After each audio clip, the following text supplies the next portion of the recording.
बिस्मिल्लाहिर्रहमानिर्रहीम। अस्सलाम वालेकुम डियर व्यूवर्स। उम्मीद त तव्हां सब ठीक हूंदव ऐं अल्लाह ताला जे हिफ़्ज़ो अमान में हूंदव।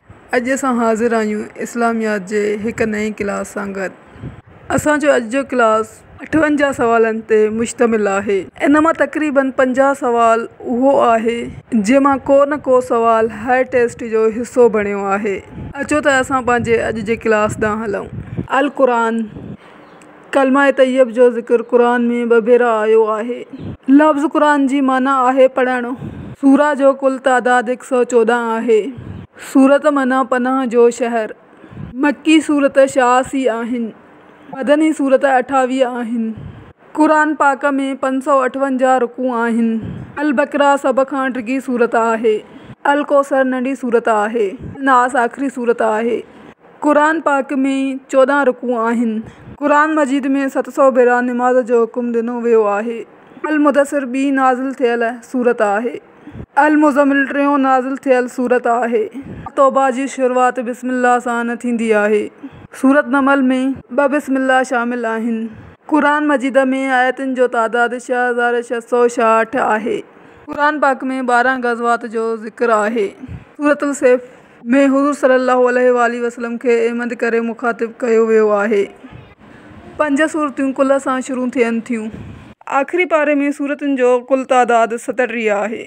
सूरह बकरा ऐं सूरह निसा 3 पारनि ते पखिड़ियल आहिनि। अल फलक ऐं अल नास कई वक़्तु नाज़िल थियूं। रूम शहर जो ज़िक्र क़ुरान पाक में आहे। सूरह यासीन क़ुरान पाक जी दिलि जे नाले सां मशहूरु आहे।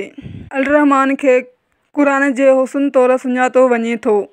क़ुरान पाक जो मौज़ू इंसान आहे। रिसालत जी माना आहे पैगाम पहुचाइणु। सूरह मरियम मुकमल तौर ते औरत लाइ नाज़िल थी। तौरात इब्रानी ॿोलीअ जो लफ़्ज़ आहे। इंजील सिराकी ॿोलीअ जो लफ़्ज़ आहे। ज़बूर सिराकी ॿोलीअ जो लफ़्ज़ आहे। क़ुरान पाक अरबी ॿोलीअ जो लफ़्ज़ आहे। तौरेत पहिरियों नाज़िल कयल किताब आहे। क़ुरान पाक जो नज़ुल 22 साल 5 महीना 14 ॾींहंनि में थियो। क़ुरान पाक में 7 मरहला आहिनि। अल बकर में आयतुनि जो तादाद 286 आहे। सभ खां ॾिघी मक्की सूरत एराफ़ आहे। ॿी वॾी सूरत आले इमरान आहे। सूरत कौसर में 3 आयतूं आहिनि। फ़ातिह जी माना आहे खिलणु। फ़ातिह में 7 आयतूं आहिनि। फ़ातिह खे उम्मुल किताब बि चयो वेंदो आहे। आयत जी माना आहे निशानी। क़ुरान पाक में ज़िक्र कयल पत्थर याकूत आहे। मदनी सूरतूं आम तौर ते ॾिघियूं हूंदियूं आहिनि।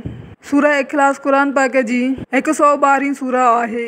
क़ुरान पाक में क़ुरान जा 55 नाला आहिनि। जानवरनि जे नाले ते रखियल सूरतुनि जो तादाद 4 आहे।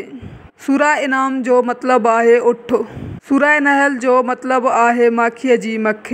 क़ुरान पाक जो वॾो हिसो राति जे वक़्तु नाज़िल थियो आहे। क़ुरान पाक जे हिक लफ़्ज़ जी तिलावत सां 10 नेकियूं आहिनि। मुज़म्मिल जी माना आहे कपिड़े में वेढ़ियल।